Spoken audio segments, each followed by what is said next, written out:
अस्सलाम वालेकुम, मैं हूं अरम खान। आप देख रहे हैं सियासत राउंड अप। सबसे पहले हम बात करेंगे दो बड़े इस्तीफों के जो आए हैं अदलिया से। 27वीं आईनी तरमीम मंजूर होते ही अदलिया से दो बड़े इस्तीफे सामने आ गए हैं। एक इस्तीफा है जस्टिस मंसूर अली शाह का और दूसरा इस्तीफा है अतहर मिन्नाल्लाह का। इस्तीफों में क्या कुछ लिखा है वो आपके साथ शेयर करते हैं कि जस्टिस मंसूर अली शाह, उन्होंने अपने इस्तीफे में लिखा है कि आईनी निजाम का बिगाड़ नाकाबिले बर्दाश्त है। अब सिर्फ दो रास्ते हैं, या तो इस निजाम के अंदर रहूं जो अदलिया को कमजोर कर रहा है, या फिर इस गुलामी के खिलाफ एहतजाजन अलग हो जाऊं। उन्होंने मजीद लिखा है कि बतौर जज अब इस तरमीम का जायजा भी नहीं ले सकता जिसने अदालती निजाम को बिगाड़ा है। इस तरह की और बहुत सारी बातें उन्होंने अपने इस्तीफे में लिखी हैं।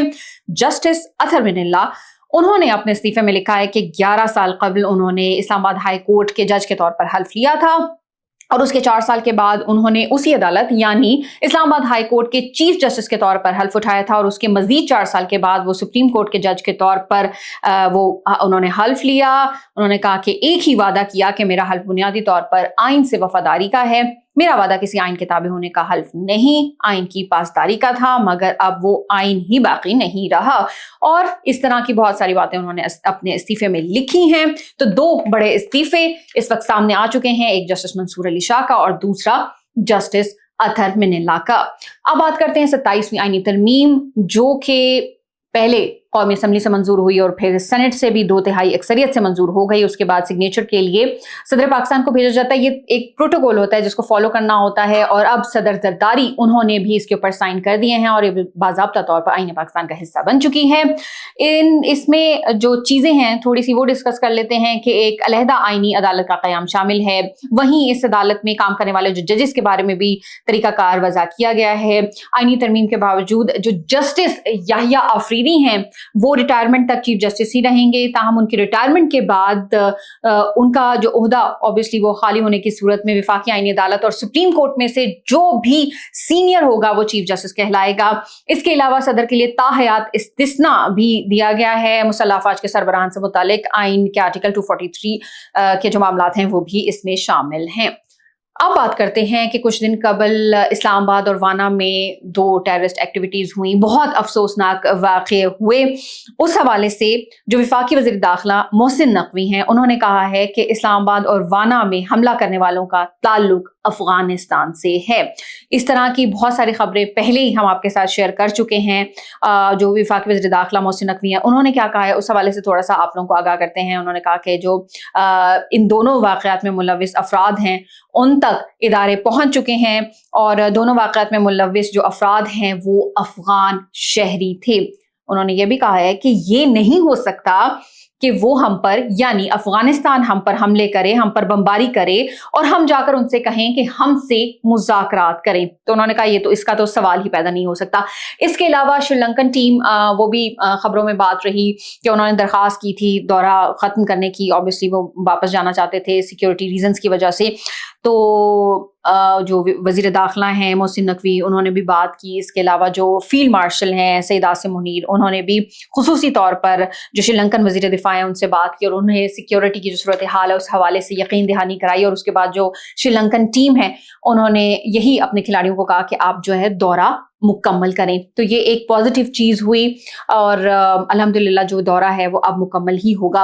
वफाकी वज़ीर दाखिला की बात कर रहे थे तो उन्होंने ये भी कहा है कि पाकिस्तान जो अफगान तालिबान है हुकूमत है उसको बार बार कह रहा है कि सरहद पार जो दहशतगर्दी है उसको ख़त्म किया जाए, लेकिन वो बाज नहीं आ रहे।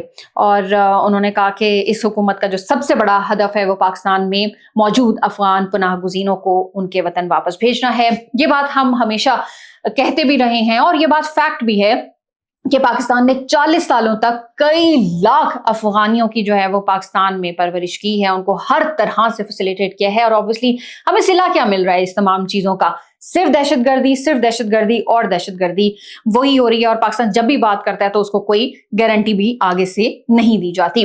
अच्छा जी, ये सिक्योरिटी के हवाले से ही बात हो रही है तो एक और खबर आपके साथ शेयर करते हैं कि हुकूमत ने अब फैसला किया है कि सेफ एंड सिक्योर इस्लामाबाद के नाम से एक नया मंसूबा मुतारिफ कराया जा रहा है। जो वज़ीर मुमलिकत बराए दाखिला हैं तलाल चौधरी उन्होंने पार्लियामेंट हाउस के बाहर एक प्रेस कॉन्फ्रेंस की और उन्होंने कहा कि इस्लामाबाद को महफूज बनाने के लिए पहली बार बार सिक्योर नेबरहुड के नाम से एक जामिया सर्वे शुरू किया जा रहा है और इसमें होगा क्या कि हर घर, दुकान, दफ्तर की जो तफसीलात हैं, मुकम्मल तफसीलात हैं, जो डेटा है वो इकट्ठा किया जाएगा। उसमें होगा कि रिहायशियों की तादाद, उम्र, कौमियत, मुल्कियत और किराएदारों की हैसियत और दीगर मालूमात जो है ना वो इकट्ठी की जाएंगी।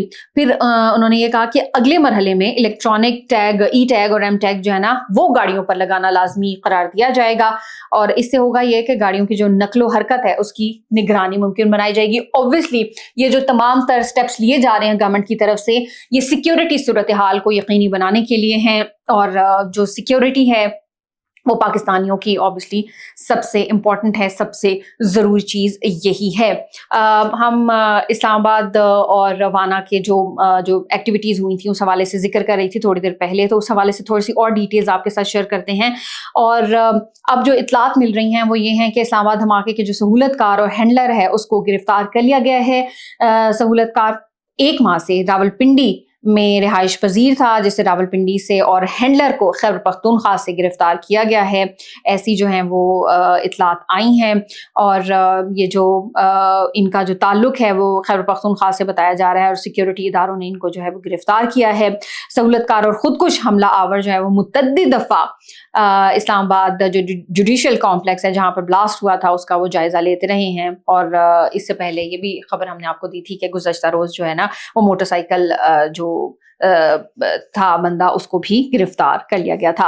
अब वाना कैडेट कॉलेज उधर जो कुछ हुआ उस हवाले से भी आपके साथ शेयर करते हैं कि वाना में भी जो दहशतगर्द थे, जिस तरह से पहले भी मैंने कहा कि वज़ीर दाखिला भी कह चुके हैं कि वो अफगान शहरी थे और हमले की जो मनसूबाबंदी है वो भी अफगानिस्तान में हुई थी और हमले को जो पाया तकमील तक पहुंचाने का हतमी हुक्म खारजी नूर वली महसूद ने दिया था, जबकि मनसूबाबंदी खारजी जाहिद ने की थी और फिर दहशतगर्द अफगानिस्तान से मिलने वाली हिदायत पर अमल भी करते रहे।